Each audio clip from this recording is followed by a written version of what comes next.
아무 질병도 없이. 12. 예수의 이름을 사용하기. 사도행전 3장 1절로 6절. 제9시 기도 시간에 베드로와 요한이 성전에 올라갈새 나면서 못 걷게 된 이를 사람들이 메고 오니 이는 성전에 들어가는 사람들에게 구걸하기 위하여 날마다 미문이라는 성전문에 두는 자라. 그가 베드로와 요한이 성전에 들어가려 함을 보고 구걸하거늘 베드로가 요한과 더불어 주목하여 이르되 우리를 보라 하니 그가 그들에게서 무엇을 얻을까 하여 바라보거늘 베드로가 이르되 은과 금은 내게 없거니와 내게 있는 이것을 내게 주노니 나사렛 예수 그리스도의 이름으로 일어나 걸으라 하고. 베드로는 자신이 한 이름을 가지고 있다는 사실을 알았습니다. 그는 그 이름이 무엇을 할 수 있는지 알았으며 그 이름을 사용하는 법도 알았습니다. 그는 내게 있는 이것을 내게 주노니 나사렛 예수 그리스도의 이름으로 일어나 걸으라 라고 말했습니다. 아무것도 가진 것이 없다고 절대로 말하지 마십시오. 당신은 무언가를 가지고 있습니다. 당신에게 예수의 이름이 사용하도록 주어졌습니다. 세상을 위해 그 이름을 사용하십시오. 우리는 삶의 모든 분야에서 그 이름을 사용해야 합니다. 예수의 이름으로 요구하기. 요한복음 14장 12절로 13절. 내가 진실로 진실로 너희에게 이르노니 나를 믿는 자는 내가 하는 일을 그도 할 것이요 또한 그보다 큰 일도 하리니 이는 내가 아버지께로 감이라. 너희가 내 이름으로 무엇을 구하든지 내가 행하리니 이는 아버지로 하여금 아들로 말미암아 영광을 받으시게 하려 함이라. 이것은 기도가 아닙니다. 많은 사람들은 위에 13절을 두고 예수님께서 기도에 대해 말씀하시는 것이라고 생각했습니다.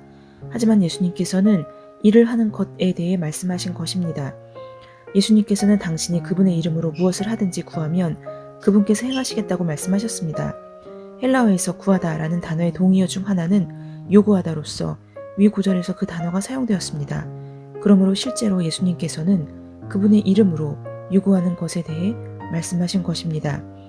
예수님께서 말씀하신 바는 곧 그분께서 그것이 이루어지는 것을 보증하신다는 것이었습니다. 예수님께서는 당신의 요구를 지지하는 충분한 능력이 있다는 사실을 당신이 알기 원하십니다. 예수님께서는 위 구절에서 너희가 내 이름으로 요구하는 것은 무엇이든지 내가 그것이 이루어진다고 보증할 것이다 라고 말씀하십니다. 이것은 기도가 아닙니다. 예수님께서는 기도하는 법을 이미 가르치셨습니다. 이것은 기도와 같은 것이 아닙니다. 이것은 요구입니다. 우리는 예수의 이름으로 요구할 수도 있고 기도할 수도 있습니다. 그러나 위에 요한복음 14장 13절에서 예수님께서 우리에게 반드시 해야 한다고 말씀하시는 것은 그분의 이름으로 요구하는 것입니다. 말씀을 잘 공부해보면 우리가 하나님 아버지나 예수님께 요구하는 것이 아님을 깨닫게 될 것입니다. 오히려 예수님께서는 그분의 권세로 우리의 요구를 지지해 주실 것입니다. 당신은 어떤 사람을 그의 이름과 분리할 수 없습니다. 그분의 이름이 무언가를 했다면 이는 곧 그분께서 하셨다는 뜻이지만 그분이 직접 일하고 있다는 뜻은 아닙니다. 그러나 당신이 그분의 권세를 사용하고 있다면 당신은 그분께서 하셨다고 말할 수 있을 것입니다. 그래서 우리는 주 예수님께서 기적을 행하셨다고 간증합니다. 왜입니까? 바로 그분의 이름이 그 기적을 일어나게 하셨기 때문입니다.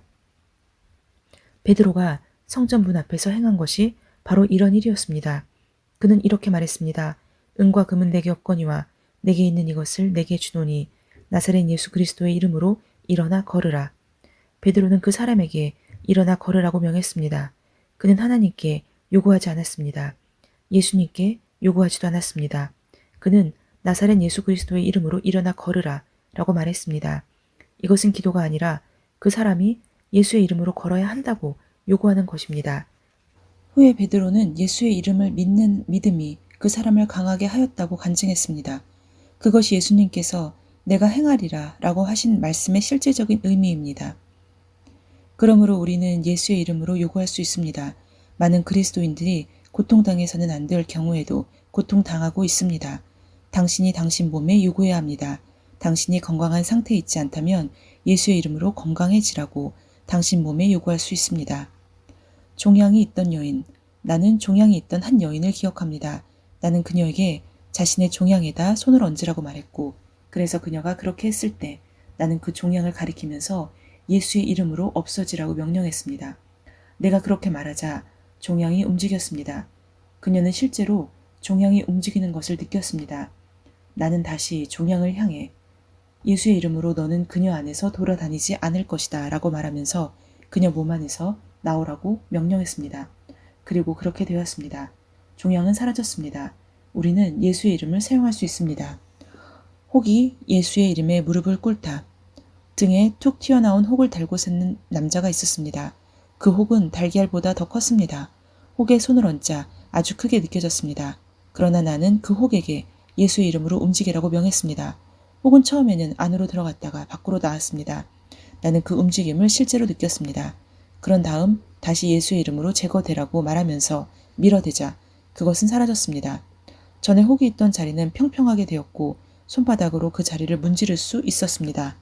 정말이지 그것은 기적이었습니다. 예수의 이름은 역사합니다. 당신은 그 이름을 사용해야만 합니다. 예수의 이름이 물을 끌어오다. 어떤 형제가 제게 간증을 나누었습니다. 그는 오랫동안 건물 내 수도관을 통해 물을 받지 못했습니다.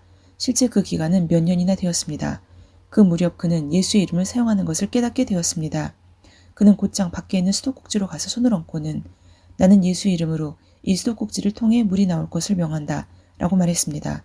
그러자 즉시 수도꼭지로부터 물이 흘러나오기 시작했습니다. 영의 영역에서 보는 법을 배울 때 무언가 달라진다는 사실을 당신은 알고 있습니다. 그 사람은 다만 수도꼭지를 쳐다보고 내가 이 이름을 사용하면 그 이름이 내게 물을 끌어올 거야 라고 생각했을 뿐입니다. 그 이름이 할 수 없는 것은 전혀 없습니다. 당신을 위해서 그 이름을 사용하십시오. 예수의 이름으로 기적을 행하기. 마가복음 16장 15절로 18절. 또 이르시되 너희는 온 천하에 다니며 만민에게 복음을 전파하라. 믿고 세례를 받는 사람은 구원 얻을 것이요 믿지 않는 사람은 정죄를 받으리라. 믿는 자들에게는 이런 표적이 따르리니 곧 그들이 내 이름으로 귀신을 쫓아내며 새 방언을 말하며 뱀을 집어올리며 무슨 독을 마실지라도 해를 받지 아니하며 병든 사람에게 손을 얹은즉 나으리라 하시더라. 누구에게 표적이 따른다고 했나요? 누가 마귀들을 쫓아내고 병자에게 안수하며 새 방언으로 말해야 한다고 했나요? 복음 전도자입니까? 주교입니까? 교황입니까? 아니면 오직 영적 체험이 있는 그리스도인만이 그래야 한다고 했나요? 여태껏 당신의 사고방식이 그러했다면 그런 것들은 집어치우십시오. 마가복음 16장 15절로 18절을 다시 읽어보십시오. 하나님의 말씀은 계시입니다. 표적은 믿는 자들에게 따르는 것입니다. 예수님을 고백하여 거듭나고 예수의 이름을 믿은 모든 사람 말입니다. 모든 그리스도인은 자격이 있습니다. 그리고 이것은 약속이 아닙니다. 물론 약속처럼 들리지만 약속이 아닙니다. 예수님께서는 여기에서 우리가 마귀들을 쫓아낼 것이고 병자를 고칠 것이라고 약속하고 계신 것이 아닙니다. 이것은 믿는 자의 선언입니다. 한 가지 질문하겠습니다. 당신이 병든 자에게 안수하여 치유할 수 있다면 당신 자신의 몸은 어떻겠습니까? 다른 사람의 몸에 당신의 말에 귀를 기울인다면 당연히 당신의 몸도 당신의 말에 귀를 기울일 것입니다. 당신은 당신의 몸에 말할 수 있습니다. 당신은 당신의 머리에 안수하여 온전케 되라고 명령할 수 있습니다. 귀신들은 여러 가지 방식으로 사람들에게 영향을 줍니다. 때로는 마귀들이 사람들의 사업과 가정과 재정과 몸을 망가뜨립니다. 그러나 하나님께서는 우리가 그리스도 안에서 우리에게 속한 것이 무엇인지를 알기 원하십니다. 하나님께서는 믿는 우리를 향한 그분의 능력의 지극히 크심을 우리가 알기를 원하십니다.